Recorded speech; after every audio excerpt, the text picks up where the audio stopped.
अत श्री महाभारत कथा, अत श्री महाभारत कथा, महाभारत कथा, महाभारत कथा।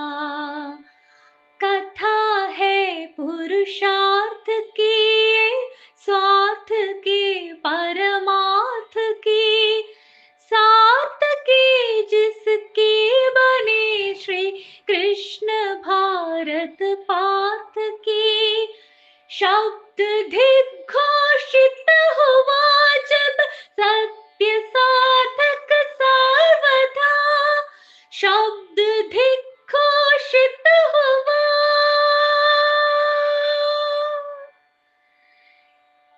यदा यदा हि धर्मस्य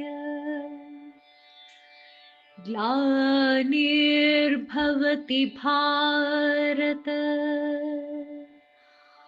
अभ्युत्थानम् अधर्मस्य, तदात्मानं सृजाम्यहम्, परित्राणाय साधूनां, विनाशाय च दुष्कृतां, धर्म संस्थापनार्थाय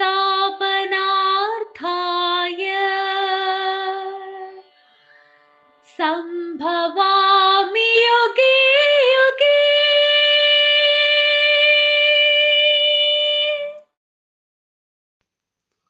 ഗംഗണപതയേ നമഃ. നാരായണം നമസ്കൃത്യ നരം ചൈവ നരോത്തമം ദേവീം സരസ്വതീം വ്യാസം തതോ ജയമുദീരയേൽ. നമോസ്തുതേ വ്യാസവിശാലബുദ്ധേ ഭുല്ലാരവിന്ദായ തപത്രനേത്രം യേന ത്വയാ ഭാരതതൈലപൂർണ്ണപ്രജ്വാലിതോ ജ്ഞാനമയ പ്രദീപ.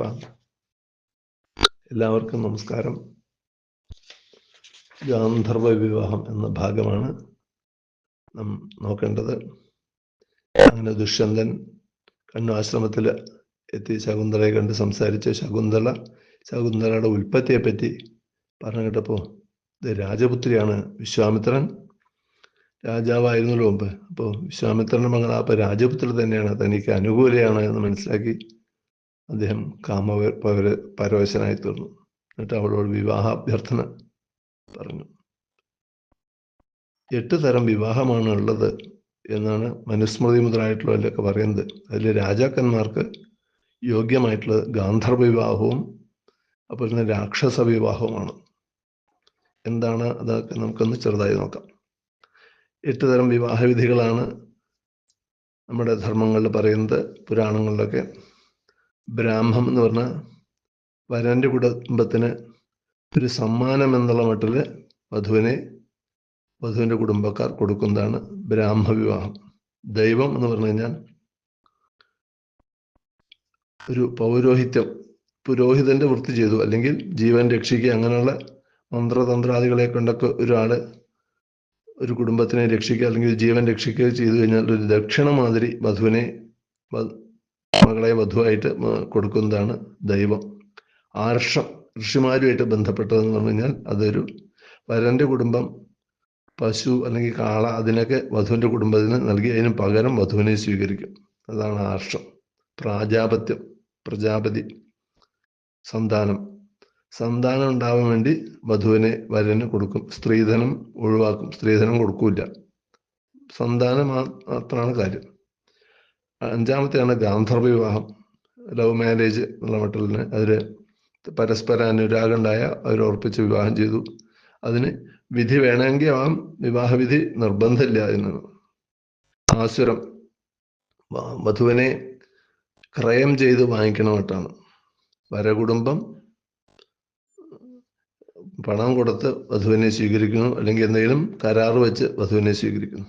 രാക്ഷസം ഒരു വരൻ, ശൂരനായ വരൻ എല്ലാവരെയും ഭഗവാൻ രുക്മിണിയെ വിവാഹം ചെയ്ത മാതിരി എല്ലാവരെയും തോൽപ്പിച്ച് ബലാത്കാരേണ കൊണ്ടുവന്നതാണ് എല്ലാവരും കാണുക. പൈശാചമാണ് ഏറ്റവും നിന്ദ്യം. ഈ കന്യകയ്ക്ക് അല്ലെങ്കിൽ വധുവിന് ബോധമില്ലാത്ത അവസ്ഥയിലാക്കിയിട്ട് അല്ലെങ്കിൽ അവസ്ഥയിൽ അവളെ തട്ടിക്കൊണ്ടുവരാനാണ് പൈശാചം. ഇതിലെ രാജാക്കന്മാർക്ക് 2 തരത്തിലുള്ള ഗാന്ധർവവും രാക്ഷസവുമാണ് ശ്രേഷ്ഠം. രാക്ഷസാണ് ശ്രീകൃഷ്ണൻ ചെയ്തത്. ഗാന്ധർവം എന്ന് പറഞ്ഞാൽ ലവ് മാരേജ്. അപ്പൊ ഇവിടെ ശകുന്തളയോട് പറയാം, നമുക്ക് ഗാന്ധർവ വിധി പ്രകാരമാണ് വിവാഹം നടക്കുള്ളൂ. അപ്പൊ അതിന് പറ്റിയ അവസരമാണ് ഇവിടെ. അതേ പറ്റുള്ളൂ ഇവിടെ. അപ്പൊ ശകുന്തള പറയാവും, ഹോമദ്രവ്യങ്ങളൊക്കെ ഇവിടെ ഉണ്ട്, പുരോഹിതനും ഇവിടെ ഉണ്ട്, എല്ലാം തയ്യാറാണ്. പക്ഷെ ഒരു വൈഷമ്യമുണ്ട്. അപ്പൊ ദുഷ്യന്തൻ ചോദിക്കുകയാണ്, വൈഷമ്യോ? ഞാൻ വിചാരിച്ച നടക്കാത്ത വൈഷമ്യം വല്ലതും ഉണ്ടോ? ഞാൻ രാജാവല്ലേ, എന്ത് വേണമെങ്കിൽ നടത്താം എന്ന് പറഞ്ഞു. എന്താണ് നീ പരമാർത്ഥം പറയൂ മാൻമേഴിയാളെ എന്ന് പറയണം. അപ്പൊ ശകുന്തള പറയാണ്, എനിക്ക് ഇപ്പൊ നമ്മൾ വിവാഹം ചെയ്തു കഴിഞ്ഞാൽ എനിക്ക് പുത്രനുണ്ടായി എങ്കിൽ ആ പുത്രനെ തന്നെ അങ്ങ് രാജാവായി വാഴിക്കണം, അല്ലെങ്കിൽ വിവാഹം കൊണ്ട് ഒരു ദുർഗതിയായി തീരും. ദുഷ്യന്തൻ സത്യം ചെയ്തു. ഓ, അങ്ങനെ തന്നെ ആവാന്ന് സത്യം ചെയ്തിട്ട് അവിടെ രഹസ്യമായിട്ട് ഗാന്ധർവ വിധി പ്രകാരം സ്വീകരിച്ചു. എന്നിട്ട് പിറ്റേ ദിവസം പോരുമ്പോ പറയാണ്, ഞാൻ ചതുരംഗപ്പടയുമായി വന്ന് നിന്നെ രാജധാനിയിലേക്ക് ആനയിക്കുന്നതാണ് എന്ന് പറഞ്ഞ നായാട്ടിന് വന്ന രാജാവ് മടങ്ങി. അപ്പോഴേക്കും കണ്ഠ മഹർഷി എത്തി. ശകുന്തളയുടെ നാണവും പെരുങ്ങലൊക്കെ കണ്ടപ്പോൾ അദ്ദേഹം ദിവ്യദൃഷ്ടി കൊണ്ട് കാര്യങ്ങളൊക്കെ മനസ്സിലാക്കി. ഓ, ഞാൻ വിചാരിച്ച മാതിരി തന്നെയായി, രാജാവിനെയാണല്ലോ സ്വീകരിച്ചത്. കണ്ണൻ ശകുന്തളയെ സമാധാനിപ്പിച്ചു. എൻ്റെ ആഗ്രഹം സഫലമാകാൻ പോകുന്നു. അങ്ങനെ ശകുന്തള, ഗർഭിണിയായ ശകുന്തള യഥാകാലം പ്രസവിച്ചു. അങ്ങനെ ഒരു ഉണ്ണിയുണ്ടായി. ആ സമയത്ത് പുഷ്പവൃഷ്ടി നടന്നു. അപ്സര സ്ത്രീകളെല്ലാം വന്ന് നൃത്തം, ഗന്ധർവന്മാർ വന്ന് പാട്ട്, കിന്നരന്മാർ വന്ന് വാദ്യം, ഇതെല്ലാം ഉണ്ടായി. ദേവകൾ എന്ന് അനുഗ്രഹിച്ചു. ആകാശത്തുനിന്ന് ഇദ്ദേഹം ചക്രവർത്തിയായി തീരട്ടെ എന്ന് അനുഗ്രഹിച്ചു. കണ്ണു മഹർഷി ജാതകർമാദികളൊക്കെ ചെയ്ത് ഈ കുമാരനെ വിദ്യാഭ്യാസം ചെയ്യിച്ചു. വളരെ ശൂരനായ ആളായിട്ടാണ് അദ്ദേഹം വളർന്നത്. ഭരതൻ എന്ന പേരിട്ടു. അങ്ങനെ 12 വർഷം പോയി എന്നാണ്. എങ്ങനെ? ശകുന്തള രാജാവിനെ ചിന്തിച്ച് 12 വർഷം പോക്കി. ഭരതനാകട്ടെ വിദ്യ അഭ്യസിച്ച് 12 വർഷം പോക്കി. ഇവിടെ ദുഷ്യന്ത രാജാവ് വേട്ടയാടുകയും ശത്രുക്കളെ കൊന്നും ഈ കാര്യം മറന്നേക്കണം അദ്ദേഹം. അങ്ങനെ വിക്രമത്തോടുകൂടി ശത്രുക്കളൊക്കെ ചെയ്തുകൊണ്ട് അദ്ദേഹം 12 വർഷം പോക്കി. മുനിവർഗമാവട്ടെ അങ്ങനെ കൊള്ളക്കാരുടെ അല്ലെങ്കിൽ ശത്രുക്കളുടെ ശല്യമില്ലാത്ത കാരണം മുനിജനങ്ങളെ, ബ്രാഹ്മണരെ, ഇവരൊക്കെ വളരെ സന്തോഷപൂർവ്വം ആ 12 വർഷം കഴിച്ചു. അതിനുശേഷം എന്താണ്ടായി എന്നുള്ളത് പിന്നീട് പറയുന്നു. സർവം ശ്രീകൃഷ്ണാർപ്പണമസ്തു.